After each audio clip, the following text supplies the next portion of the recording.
Past में एक growth देखी है हमने, कोई 56-57 के अराउंड ये नवंबर दिसंबर में मार्केट इंडेक्स उसके अराउंड घूम रही थी, और अभी ये 20,000 का एक राउंड फिगर जो सामने आया है, ये ग्रोथ हुई है। तो ये भी तो इन्हीं सर्कमस्टांसेस में और इन्हीं कंडीशंस में रहते हुए हुई है ना। देखिए, जैसे मैंने कहा ना कि हमारी मार्केट जो है वो अंडर वैल्यूड है और इस ग्रोथ के बावजूद अंडर वैल्यूड है, तो आप कह सकते हैं कि आपकी जो वैल्यू गैप था उसकी पार्शियल करेक्शन हुई है, फुल करेक्शन अभी तक नहीं हुई है।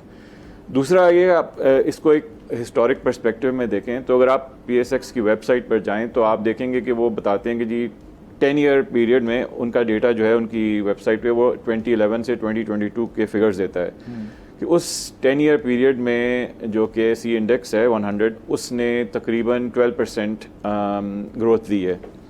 और आपको बताता है कि जी बाकी जो एसेट क्लासेस थी उनकी क्या रिटर्न रही है इस पीरियड में, तो उसमें जो पाकिस्तान इन्वेस्टमेंट बॉन्ड्स हैं PIBs, उनकी रिटर्न जो है वो 13% है। तो यानी कि आपका उस 10 ईयर पीरियड में stock market has under delivered. अब ये 23 का जो बूम आया है उसके बाद शायद ये फिगर एडजस्ट हो जाए, लेकिन पहले 10 साल में ये था। अगर आप उसको ज़रा लंबे पीरियड में जाते हैं 20 और 30 ईयर्स में, तो stock market has definitely perform higher and better than other asset classes. I think 30 years पे आपका जो रिटर्न है वो 14% है और 20 ईयर्स पे तकरीबन 19% है।